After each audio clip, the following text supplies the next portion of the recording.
Hello and good day, Prime Minister Trudeau. My name is Jeffrey Ort, and I was internationally trafficked and held in Beach Meadows, Nova Scotia from April 22, 2017 to April 22, 2019, for a total of 18 months. During this time, I was raped, mutilated, detransitioned, and tortured. Previous videos have explained sequentially the major milestones and events for the first 5 months. Not everything, just the few things that I think I have time for. For the last 13 months of my captivity, which was March 2018 to April 2019, it can't be explained that way. Too many things happened concurrently. Any narrative would be impossible to follow. This forces me to explain individual threads, referencing common milestones, without the time or resources to explain how or why those milestones occurred. I hope this makes sense.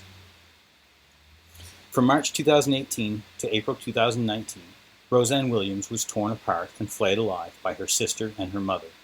I've previously explained the tortures they used on Roseanne, and the tortures that Roseanne has used on them. This entire situation was a war between three psychopaths over who had to do housework. I was held for 2 years by the threats from all three of these women that Larry Williams, Roseanne's husband, my uncle, a man with Huntington's. I was held by the threats that my Uncle Larry would be killed if I left or told anyone. The tortures visited upon Roseanne by her sister and her mother drove her to increased isolation and violence over the 18 months that these events occurred. This resulted in Roseanne committing 7 different murder attempts, 5 against me and 2 against her husband. Murder number 1 is the same as I've explained in earlier videos. I had life-threatening injuries when I arrived in Canada in April of 2017, and I was not allowed to see doctors. I was not allowed to see dentists. I was not allowed to go to the hospital. I was not allowed to file my taxes so I could apply for health care. All of this was initially enforced by the threat to kill my Uncle Larry. That held until July of 2018, when the first attempt to actually kill my Uncle Larry was begun. It lasted until April of 2019, and it was done to force me to stay and make sure he didn't die. A second attempt to kill Larry ran from January of 2019 until April of 2019, and again, everything had escalated. Roseanne was in increased isolation and committing greater acts of violence, and the second concurrent attempt to kill Larry was again to force me to stay and to force me to make sure he didn't die. Both attempts would have been fatal if I had left, and they were designed that way. They were designed to force me to stay in Beach Meadows and care for Larry or allow him to die. But this video is about the first attempt on me. I was never treated for life-threatening injuries that brought me to Canada from the Philippines in 2017. And I was never treated for life-threatening injuries that forced me back from Mexico into Canada in 2017. These injuries originated overseas, but continued to get worse from the lack of medical treatment and the constant beatings. Internal bleeding was common by July of 2017. Being beaten until I bled from my rectum was common. Being sodomized and bleeding from my rectum was common beginning in March of 2018. Being beaten until diarrhea leaked out of my rectum was common. And for the 10 months that I was starved at the end of my captivity, being beaten until bile leaked out of my rectum was common. My immune system tanked and I developed severe ulcers that I was not allowed to have treated. One in particular, a 3-inch wide ulcer across my right knee that has left a serious scar, was not healed for 18 months. I had it for the last 12 months of my captivity in Beach Meadows, and it took 6 months of medical treatments to heal it when I was released. All of these life-threatening injuries were made worse or inflicted in Roseanne's first attempt to end my life as punishment for her not getting her way. Murder number 2 has also been explained in a previous video. Roseanne Williams withheld all of my medications by the same threats and attempts to kill Larry. While the world will see this as a detransitioning, my meds are in fact much more powerful than a normal individual would take for transitioning reasons. And I take more than just those medications. All of my medications and supplements are to keep my metabolism functioning because I have 3 terminal medical issues connected to a failed metabolism. Without my medications, I die a slow death. With my medications, I just die a little slower. Nothing cures me. Nothing corrects everything perfectly. My medications just slow down 3 terminal medical issues connected to my metabolism and organ failure. This is why murder number 1 and murder number 2 are different. Murder number 1 was the exacerbation of life-threatening injuries that already existed. They were short-term and they were curable or healable. Murder number 2 has the detransitioning component. And I want to focus on this, Prime Minister Trudeau, as evidence of my health and how much physical pain is involved in everything I've been through in just these 2 years. I've previously explained the beatings that medically forced me from a male hormone profile to a female hormone profile at age 7, and that these beatings were delivered by the same rapists that were holding me in 2017. These are the same beatings that produced the 3 terminal medical issues that are connected to all of my health issues. I was forced to live with a female hormone profile for over a decade with all of the associated medical issues that come with that. Doctors accidentally forced me to live with both gender profiles for an additional decade, causing an even faster accumulation of fatal deformities and disabilities. My doctors in my 30s and 40s shifted me back to just being male. Overall, that's 40 years in which I was transitioned at least 3 times. In reality, it was 25 years of medication. 25 years of medication that cost me $400,000. And while that sounds impressive or impossible, it's only $10,000 or $15,000 a year, and having to have emergency surgery from time to time. When these things occur overseas, you have to pay a lot of money for them. Roseanne undid it all. She undid $400,000 in medical treatments. She undid 25 years of medical treatments. Roseanne Williams forced me to go through all 3 transitions in reverse in less than a year. What was done to me over 25 years was done to me in reverse in less than 1. And this produced my 4th terminal medical issue, as well as severe physical and genital mutilations. Roseanne Williams screamed at me every night that she was doing the world a favor, making sure that I never had children again. She screamed at me every night she was doing that woman, the mother of my deceased son, a favor, making sure that I never saw her again. As Roseanne's isolation and violence grew, she switched to racial slurs for my son and his mother, as they are both Cree. Roseanne screamed at me every night that if I ever told Dennis I was sick, if I ever asked him for help or money or help to leave the country to get medications, if I ever told him anything about my medical issues, Roseanne screamed that the only thing that she would let Dennis understand about my medical issues is that I was a faggot, and I was embarrassed to be a faggot. Roseanne screamed for months those exact words, for years those exact words. She screamed that she would kill Larry herself if I left. She'd choke him to death with his own food if I left. She screamed that she'd throw him down the stairs herself if she had to, and that she would make sure that her sons understood that I had killed their father, that I had left him alone to die because I was embarrassed about being a faggot. Roseanne used the words homosexual, gay, and lesbian to describe her sister-in-law in public, but at night, screaming at me, faggot was the only word her anger would let her use. Murder number 3 started in April of 2018, when Roseanne Williams stopped bringing food and money to the house as punishment for something that I had done.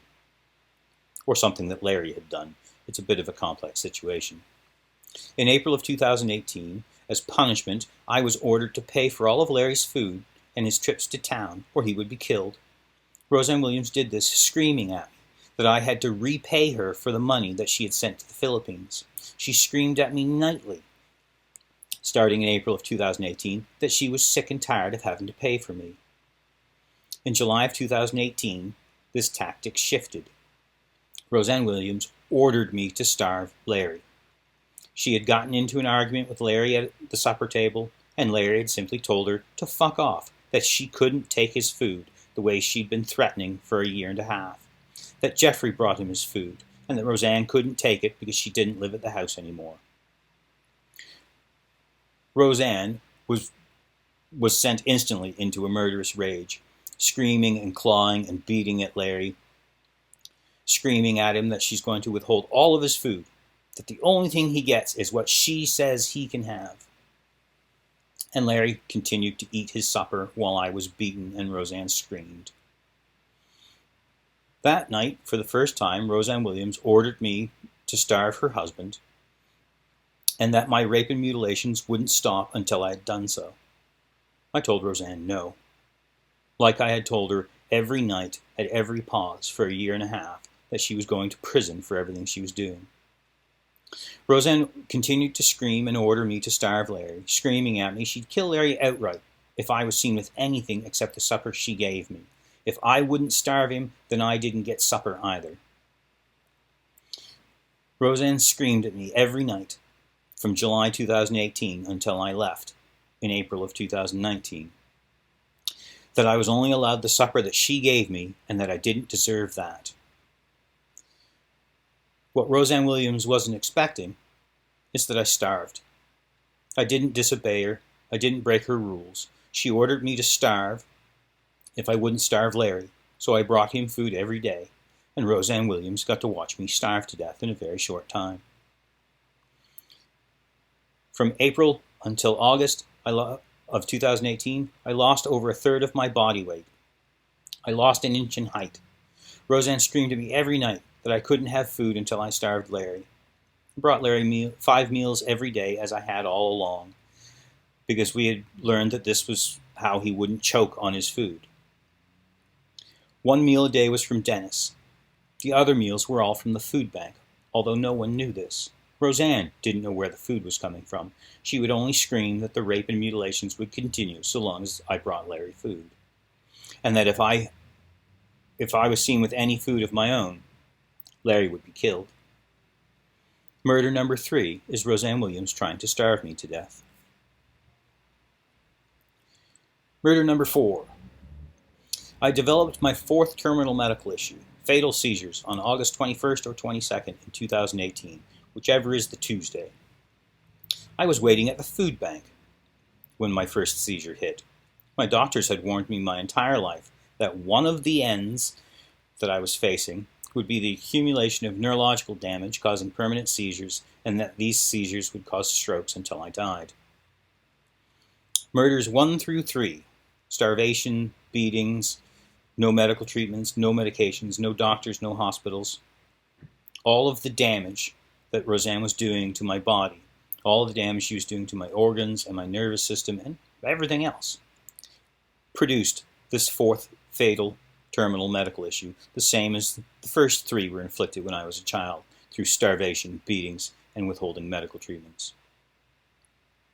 I told Roseanne about the seizure as soon as it happened, and from August of 2018 to April of 2019, Roseanne Williams beat me at the kitchen table at every meal she attended.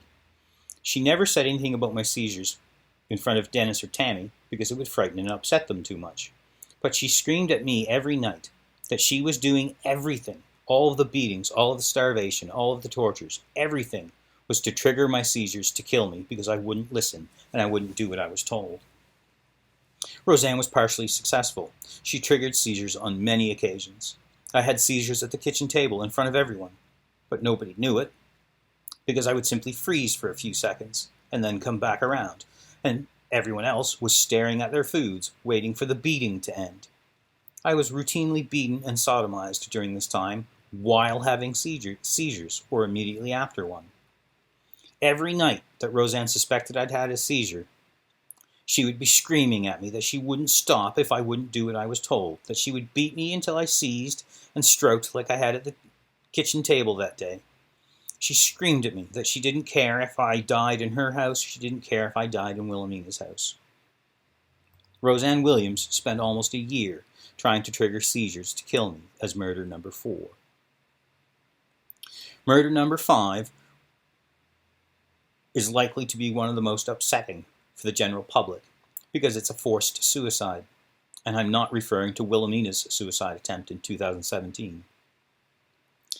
My doctors have warned me since I was 19, when they first discovered the 3 terminal medical issues, that I would struggle to see 40 and that I wouldn't live much past that.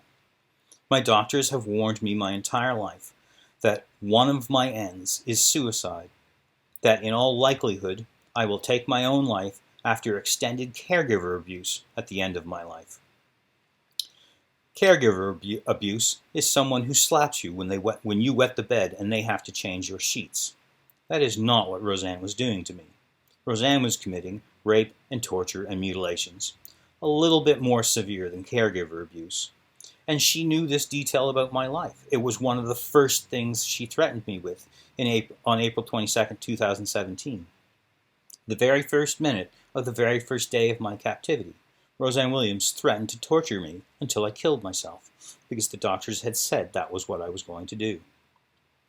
For the entirety of my captivity, Roseanne's nightly screaming sessions, more than 280 of them, of the 540 days that makes 18 months.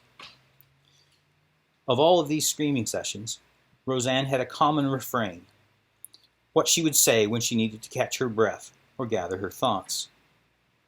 Roseanne would scream at me, "I don't care if you die. I don't care if you kill yourself. I don't care if I kill you. If you leave or tell anyone, I will kill Larry." That is how Roseanne caught her breath during her nightly screaming sessions. Roseanne continued to lose the war with her sister and her mother. They were simply much better psychopaths than Roseanne was. By March of 2018, when sodomy at the kitchen table had begun and all 3 women saw it, Roseanne would show up each night to scream what she normally screamed at me and then storm out of her house, screaming, "Just fucking kill yourself so I can tell everyone Larry drove you to it." By July of 2018, when the starvation and food incident dominated what Karen and Wilhelmina used to torture Roseanne, and they used it to torture her from anywhere, including over the phone, Wilhelmina specifically, would call Roseanne on the phone to torture her about the food issue if Roseanne wouldn't come to Beach Meadows. This drove Roseanne into deeper and deeper isolation at the cottage and more violence in Beach Meadows. Roseanne would show up at her house almost every night, screaming and bragging and screaming and bragging for as much as an hour about 4 generations of physical and sexual abuse she had used to get what she wanted, about my current and ongoing detransitioning, my starvation, my rape, my mutilations. Roseanne would brag about everything, but she would eventually lose her temper. She would storm out of her house screaming, "Just fucking kill yourself so my life can go back to normal." By October of 2018, Wilhelmina had learned 2 truths about how I was being held and how Roseanne was trying to kill Larry for the first time. Wilhelmina weaponized that information to such a degree that she broke Roseanne in less than 10 days. In less than 10 days, Wilhelmina learned this information and used it to force Roseanne to move back into Wilhelmina's house and to wait on Wilhelmina hand and foot. In less than 10 days, Wilhelmina got everything she wanted. She had Roseanne, and she was being waited on by Roseanne. Wilhelmina tortured Roseanne even more violently as punishment, screaming at her that this is what she deserved, that this is what she got, because it took this long for Wilhelmina to get what she wanted. Roseanne still came to her house every night, screaming about being kidnapped by her mother, screaming about 4 generations of abuse, screaming about everything being done to me. But it wasn't bragging anymore. Roseanne was having a full-blown mental breakdown every single night because she was being held by her mother. She was being treated like a child that had wet the bed or a child that was grounded. She was forced to go to school and then she was forced to come home from school. She wasn't allowed to play with her friends. It was humiliating, even from my point of view, what was being done to Roseanne. And again, Roseanne would run from her house, screaming, "Just fucking kill yourself so my life can go back to normal." But it didn't go back to normal. I didn't kill myself. Life went on, rape went on, torture went on. It only got worse as Roseanne appeared to become crazier and crazier to everyone around her. On March 22nd, 2019, Roseanne, in desperation and frustration, beat Larry in front of the housekeepers that came to Larry's house every Friday. Karen pounced on the situation, manipulating the housekeepers over the phone with rumors as she had for what was now almost 2 years.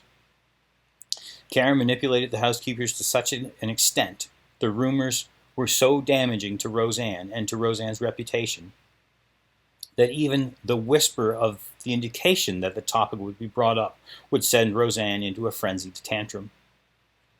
Karen tortured Roseanne in the same 10 days. It took Karen 10 days to break her sister. It took 10 days from the time that Roseanne beat Larry in front of the housekeepers to Roseanne being forced to move back into her own house. Wilhelmina was furious because she had lost the person that was waiting on her hand and foot, the person that she wanted. Karen was never so smug and never so proud. And Roseanne moved back into her house on April 1st, 2019. But she wouldn't let me leave. She wouldn't release me from my captivity, and she wouldn't bring any food or money. She bought 1 day of food for herself when she was at work, and she hid it in her car. She would only go out and eat it after I went to bed at night. I had to lay on the floor and listen to her. Roseanne still had a pathological need to scream at me every night, as she always had, but she was in an indescribably full-blown lunatic-level mental breakdown. She was so angry, so frustrated, in such distress that she couldn't stand in her kitchen. She couldn't stand and pound on her table as she had for 2 years. Roseanne Williams ran around the ground floor of her house, screaming like a lunatic, screaming insanity at me. Screaming to the point that she would hyperventilate and collapse on the couch at least once a night, often twice. She would sit on the couch and sob to herself for as much as 15 minutes. And there are couches in the living room and den, so. But yes, this would continue until she'd caught enough of her breath and calmed down enough to get up and continue running around the ground floor in this whirlwind screaming session. But she didn't use her normal refrain anymore, and she had nowhere to run to at the end of the screaming session. So every time she needed to catch her breath, every time she needed to gather her thoughts, every time she thought it would be appropriate, she would do a lap around her house so she was in the kitchen to scream at me to just fucking kill myself so her life could go back to normal. Roseanne Williams did this to herself for 3 weeks because she had a yoga retreat she wanted to attend, and she needed me to look after Larry for 4 days. The retreat was from the 18th to the 21st, or 22nd. She left the morning of the 18th. She didn't come back until the night of the 22nd. Roseanne Williams returned to her home on April 22nd, 2019, at about 7 o'clock at night. She returned 2 years exactly to the day, almost to the hour of my original abduction, and she screamed at me to get the fuck out of her house before her son came home later that week.